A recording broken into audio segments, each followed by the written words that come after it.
Hello and welcome to the Stamperia Serve Vagabond and Fantasy World tutorial series designed for Scrap and Create.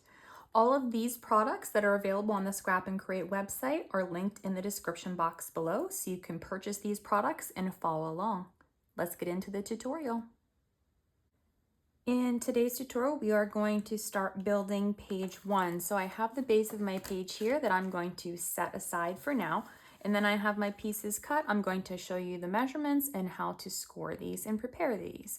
For the first piece, you want to cut one piece to 5 7/8 of an inch by 8 inches. I know the 5 7/8 is kind of a strange measurement. It's not what most people tend to prefer to cut at, but there's a reason for doing this.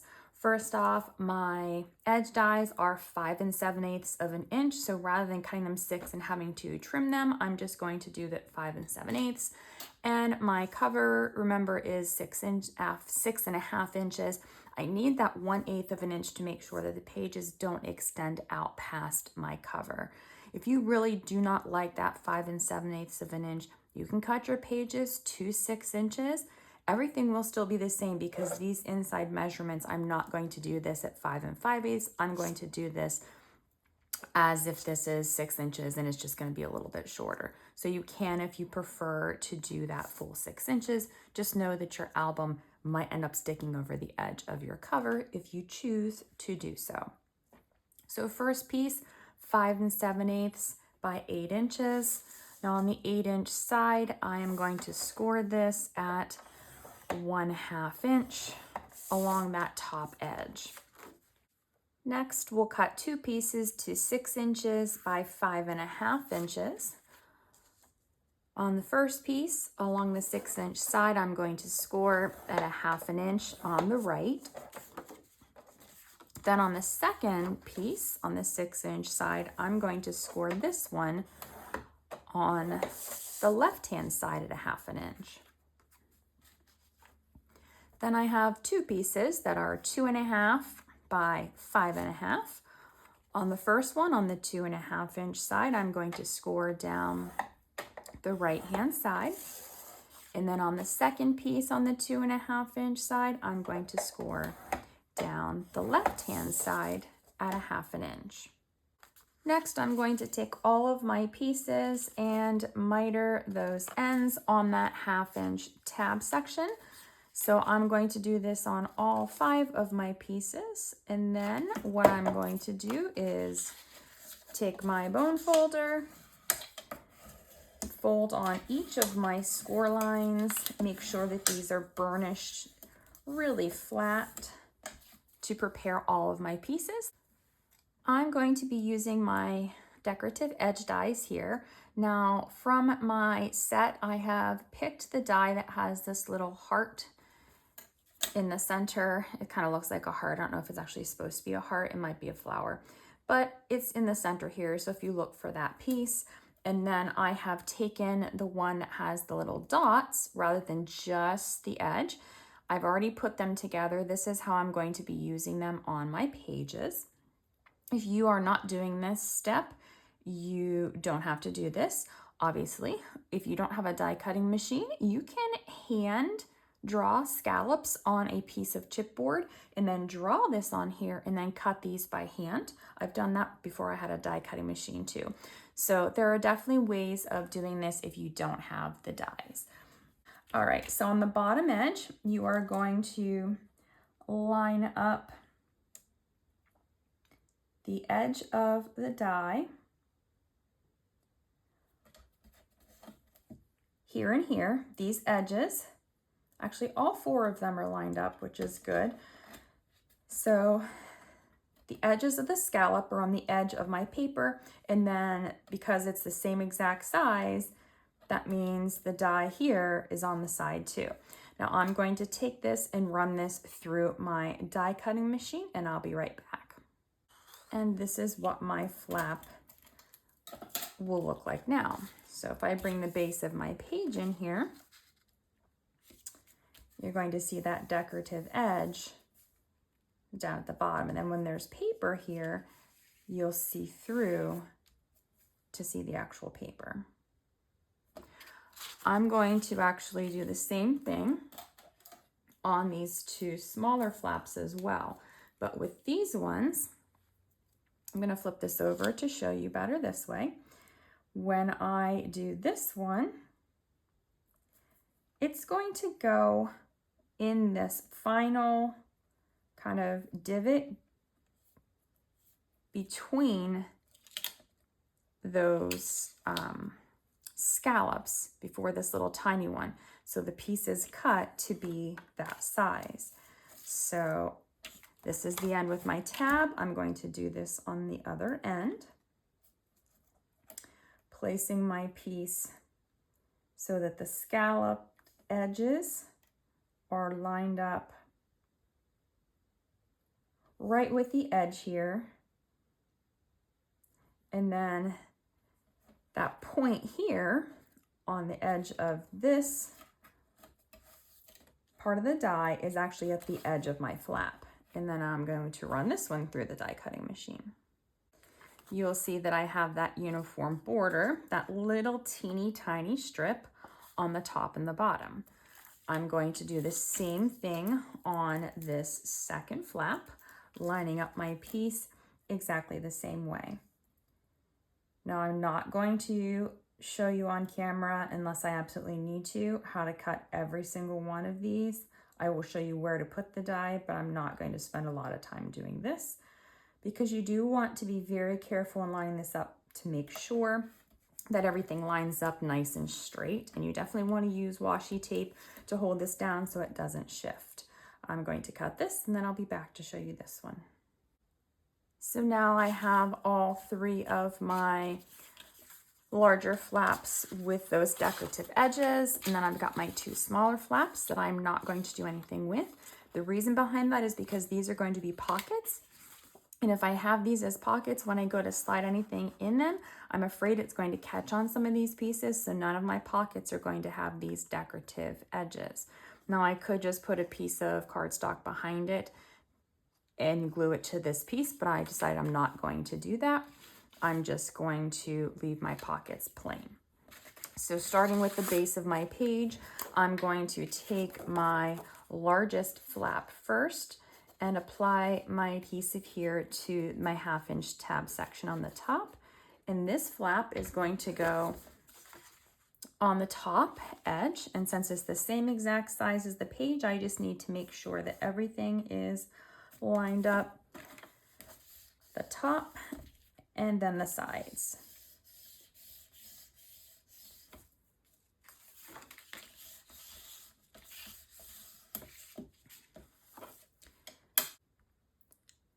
Next, I'm going to take my first flap that has the tab on the left-hand side and apply my adhesive here. Now, because I don't want to be able to see this flap through the decorative piece on the previous flap, I'm going to place these flaps at the top of the page rather than in the center. So I'm going to place it just below that score line. You want to make sure it's not in the score line because that will not allow that flap to close properly. So once that's on, you can see when this is closed, you cannot see anything through this piece here. Next, I'm going to take the second flap and apply my adhesive. And on this one, I'm going to place it on the right-hand side. I need to make sure that the top and bottom edges line up with the previous flap. So I'm going to place it here first and then really quickly close that flap to make sure that everything is here, top and bottom, lined up. And then I'll use my bone folder to burnish this down.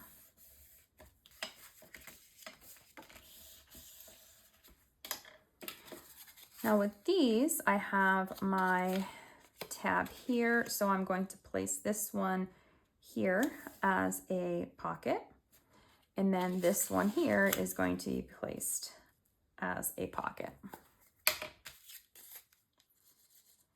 With these ones, you want to make sure that you don't put these too close to that score line. Again, just like at the top, if you put it over that score line, it will not close correctly because there will be too much paper in there.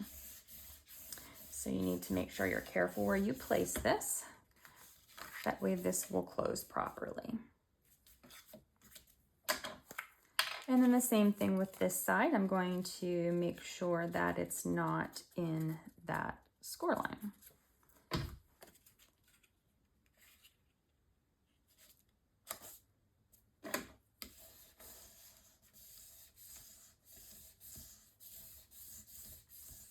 We will turn these into pockets later. If you've ever seen me with my tutorials, I will oftentimes put little notes so that I remember what I'm going to be doing, because after I do a build, sometimes I don't remember exactly what I was doing. That just helps me out. I will also remember to put a magnet here, and well, it'll be up here, so that holds my page closed. Now I have to decide too, because there's going to be a photo mat or a journaling card in here, and there's going to be a lot of decorative paper when this gets closed. This is getting thicker. Now because I have my magnet, it will still hold closed, but something else that I can do is go ahead and come in here and score this at 1/8 of an inch, and that will give me a bit of a gusset to my page. And I think that's what I'm going to do. Line the edge, the top edge of your page up with that 6 inch, or that 6, or that line that's on your scoreboard. It's not at 6. And then score right on that line. Now it should be a little bit easier to fold into that score line. There we go. So that when I close my flaps, now I have that little 1/8 inch gusset at the top that will allow me to have more room for all of my papers to lay without this getting bulky, and then it will still close properly. Next, we're going to move on to the back of the page. On some of my pages, I'm going to be using these circle cutouts from the 12 by 12 paper as closures. So I have a 4-inch circle die that I'm using. If you don't have one of these, you can use a compass. You can find something that's 4 inches in diameter and trace that, or you can freehand one. But if you want it to be a perfect circle, obviously finding that 4-inch size is going to be really helpful. So I've got my 4-inch circle here, so you'll need one 4-inch circle. The next piece you'll need is a 3.5 inch by 1 3/4 inch piece. On the 3.5 inch side, we're going to score this at 1/2 inch on the right hand side. Then I have a piece cut to 10 3/4 by 7.5. On my 10 3/4 inch side, I'm going to score this at 1/2 inch and 5 3/4 of an inch.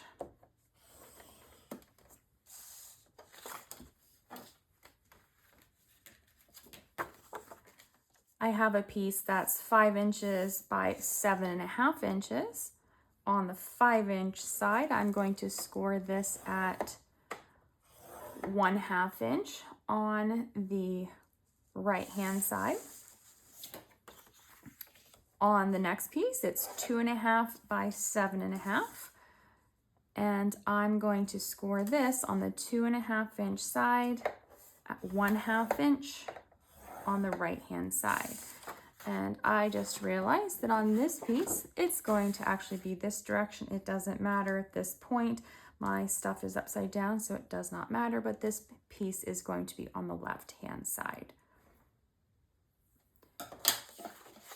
Next, I'm going to take my scissors and miter the ends on all of these 1/2 inch tab sections.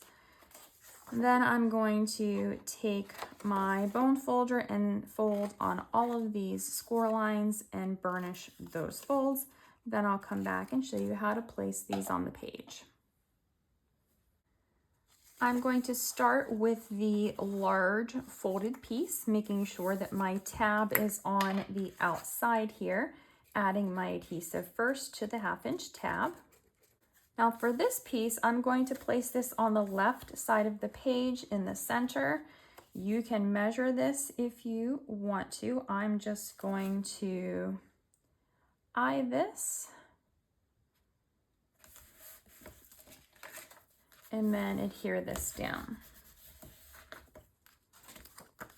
So it will flip out to the left and then flip out again a second time. Taking my other larger flap, I'll add my adhesive here, and I'm going to place this one on the right-hand side of the page, lining up with this flap. So I'm going to make sure those edges are lined up when I lay this down. And then I'll make sure that it is nice and straight down the side of the page so that that score line runs right down the page, and then the top and the bottom are straight with the opposite flap. And then I'll take my longer small flap and add my adhesive here, and this will turn into a tuck spot or a pocket once we have the decorative papers on. But for now, I'm just going to take this and apply it here to the right edge of this flap on the inside.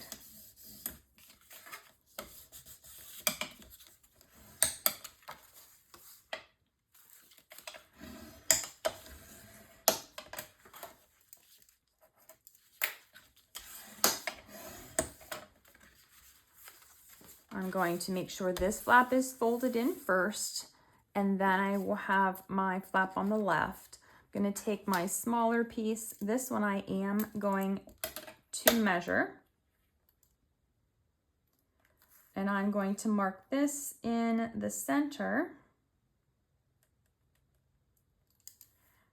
at 7/8 from center,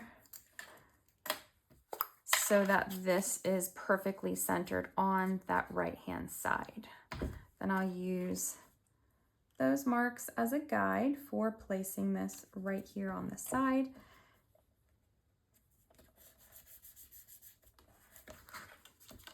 And burnish this down, making sure mine actually shifted. Glad I looked at that. All right, so making sure that this is down on the page. Then taking this circle, if you want it in the center of your page, you can do that. I am going to make mine off-centered so that there is about 1/8 of an inch, about 1/8 of an inch between that edge of the circle and the edge of the page. Now I am going to take my circle and center it as well up and down. So I'm making sure that this is at 2 inches from center. I hope you can see that, but you just want to make sure that your piece is centered. Then I'm going to draw a line here actually, because this is where I'm going to be placing my adhesive.